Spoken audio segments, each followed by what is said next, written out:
making it right, but get behind the Republican candidate because you know what? Any Democrat is going to take us in the wrong direction, period. No ifs, ands, or buts about it. That's how simple it is. Yes, absolutely. And if we can get John James in office, that'd be great. Okay. So I'm going to back him. I'm going to go find him and get on his campaign. There you go. Great call, Gary. Appreciate it. Take care. Bye. Let's take a call from Chris in New York, and I think I know this Chris. Chris, welcome to the show. Hey, what's up, brother? Being a former podcaster, political podcaster, I know that this may be a little bit off topic, but really not, because you just mentioned that the Democrats are going to take us into the wrong direction. You mean those socialist Democrats, you mean? Yeah. I wanted to touch on Ocasio-Cortez from New York, and how the right is playing right into her hands. I was listening to Scott Adams. I don't know, you're familiar with Scott Adams, right? Yep. So I was listening to him today, and he made a great point. He said, with the whole Ben Shapiro argument on Twitter, or Ben Shapiro wanted to debate her on yeah, and she threw up the cat call, playing her feminist role, right? Yeah, he basically challenged her to a debate, and she slayed him kind of because Scott Adams pretty much implied that we're giving her a platform, we're making her look good to her base. Right now, she's pacing and leading her base. Yep. So that's all she wants to do at this point in time, and we're helping her do that. So he brought up a good point. He said, "Listen, you have to start acknowledging that we live in times where facts don't matter. Once your base is there, They're not going to go anywhere." So she's basically pacing and leading her base. She's a Bernie Sanders mini-me, and we have to be careful with her because she's very persuasive.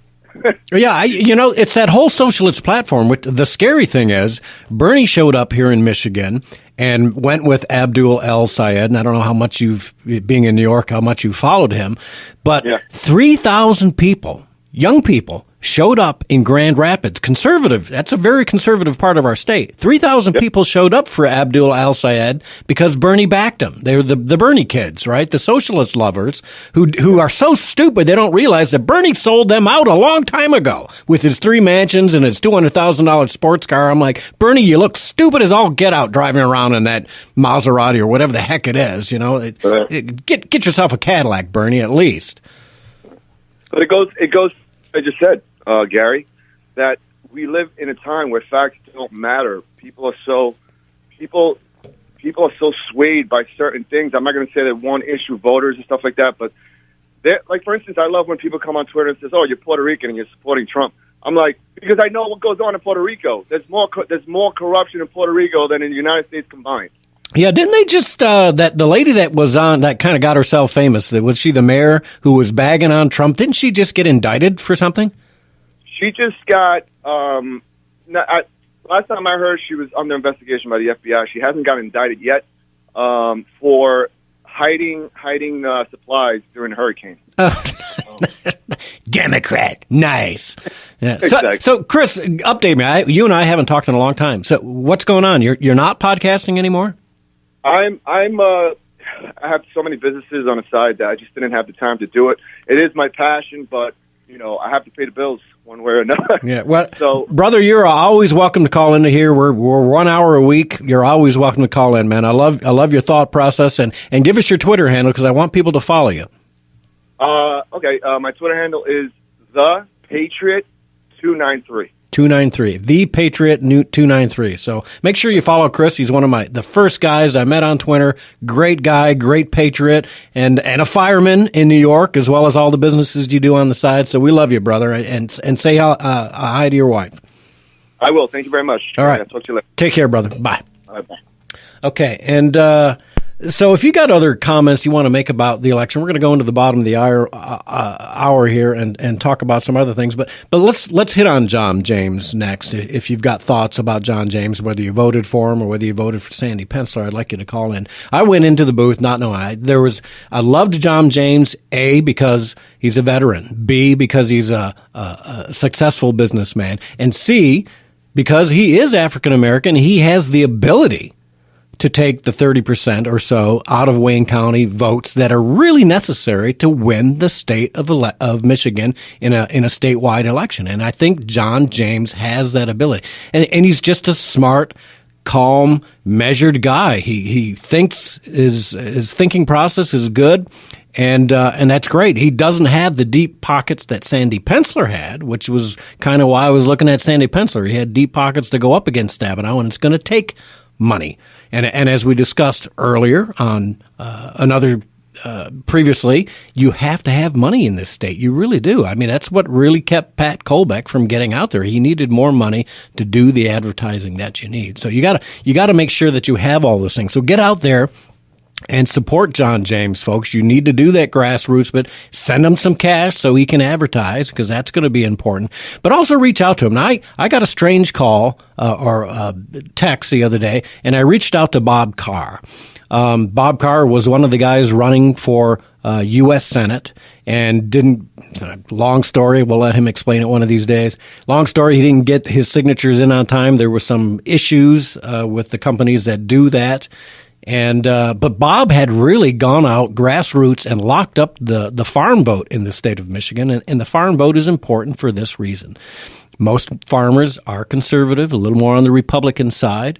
And most farmers over the last 3 or 4 senatorial terms have gone for Debbie Stabenow. Debbie sits on one of the ag committees in Washington, D.C., and of course, that means something to our farming community. And so our farmers have, despite the big picture and despite the long-term problems with it, have voted and supported Debbie Stabenow. And we need to make sure, and I'm talking to you farmers right now, doggone it, do not vote for Debbie Stabenow this time around. Follow Bob Carr's lead and vote for John James this time around. Give him a little time. We can get him on the ag committee if that's what you're looking for, but we need that help from the farmers this year. So I reached out to the John James campaign via email, phone, Twitter, and Facebook, and left them a message to get hold of Bob Carr, and left Bob Carr's number. So if there's anyone out there who knows anyone in the John James campaign, please, for the love of Pete, get hold of Bob Carr. Bob Carr can help not only there in the farm community, he can also help in some of the inner cities, because he's done the soup kitchen thing in Benton Harbor. He's done some work down in Detroit. He's been to some of these cities, the inner cities, and has some support there, believe it or not. So Bob Carr can really help out the John James campaign, and I'm hoping the Penciller campaign will help out, maybe financially, if nothing else.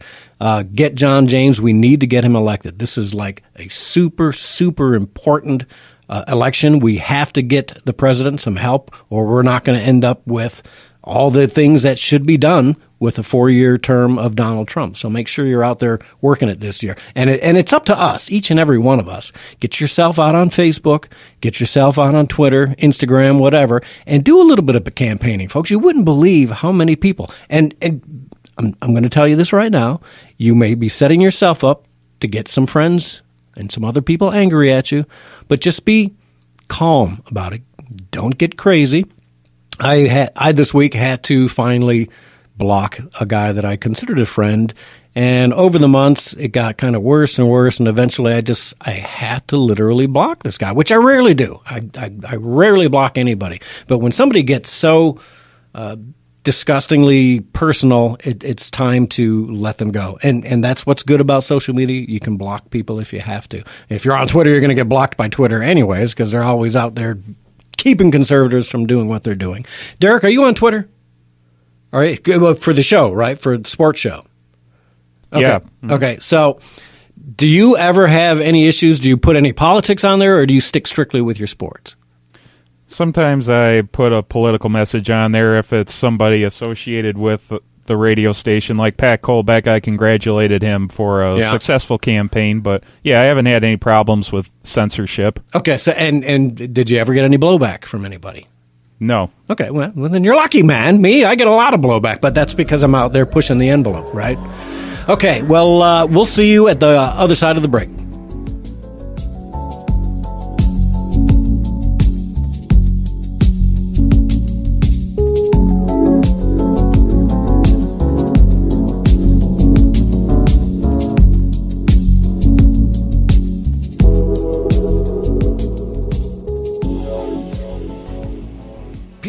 always on the go, driving to work, running errands. How do they keep informed? They listen to Wham Talk 1600 just like you. If you're a business owner, your message can reach these people wherever their travels take them. People tune to Wham Radio for the latest issues, discussed by hosts like Joe Pags, Fayron X, and Dana Lesh. And they'll stay tuned for your message as well. Call 734-971-1600 today and advertise your business with Wham Radio and whamradio.com. Whamradio.com. Fox News Radio, I'm Karen McHugh. Security's heavy in Charlottesville, Virginia today as demonstrators mark the one-year anniversary of protests that turned deadly. City authorities say this is all taken out of an abundance of caution and lessons hard learned. You'll recall last year, police stood idly by as violence broke out.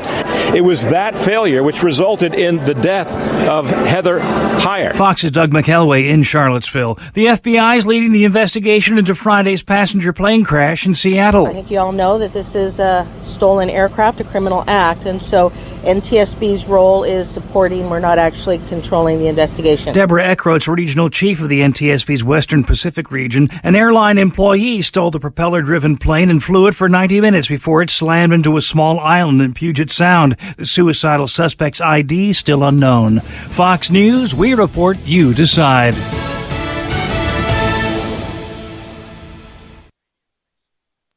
It's time for This American Voice with Fayron, brought to you by A&H Lawn Service. Now here's Fayron. Are you ready? That's not Monday Night Football. I'm asking, are you secure as secure can be? Do you have your gold and silver investment hedge in place against a falling or even worthless dollar? Not that that's a bad angle to play, but are you really ready with Boy Scout level common sense preparedness? A can of peaches with a pull top goes a long way further than a bar of gold in a truly unsecure environment. And if it all really crumbles away, hits the fan with hurricane force, all the gold or silver in the world will just be another weight to carry. Or defend with your dwindling self-defense resources. When they say never forget, have you linked Katrina and the Gulf Coast into that post 9/11 be prepared mindset? How about Rodney King riots in Los Angeles? Didn't take long for things to go bad there. Happened almost instantly. Take a look around your house and ask yourself, what if? Do the homework. It doesn't take much to hedge against 6 months of hard luck. You owe it to your family to do this. And that's just the minimalist scenario. When the electricity's been out for 4 months, you haven't seen a cop in 3, you'll be glad you took a little time to be prepared. Your family will too. A&H Lawn Service in Saline serves all of Southeast Michigan. They've been offering professional lawn maintenance since 1991, including landscape construction, lawn and landscape maintenance, irrigation systems, winterizing, and snow removal. Let A&H Lawn Service help your business with landscaping solutions for today and tomorrow. They have the professional experience you can count on. Call 734-429-5778 and see how their business can help your business, or visit ahlawn.com.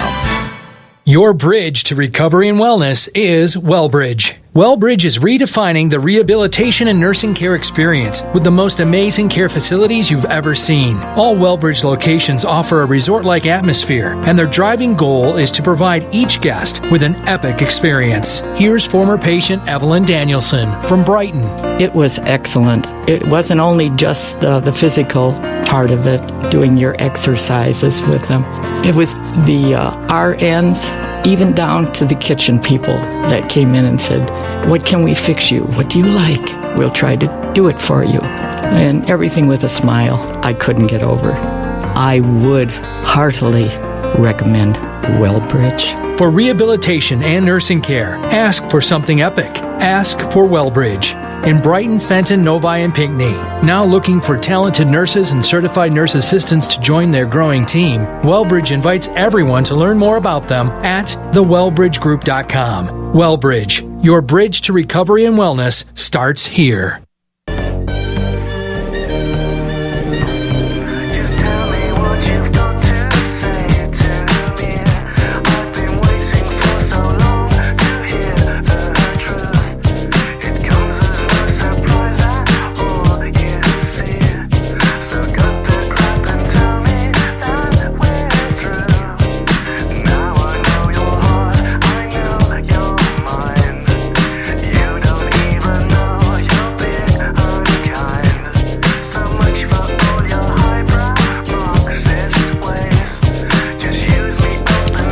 And welcome back to The Drift. Thanks for tuning in and catching it. There was my song, Derek. I picked that for Gretchen Whitmer, her and her Marxist ways, right? Let's just call her out what she is, socialist, Marxist, whatever. She's not the woman for us. But anyways, let's, I digress. I've been waiting to use that term.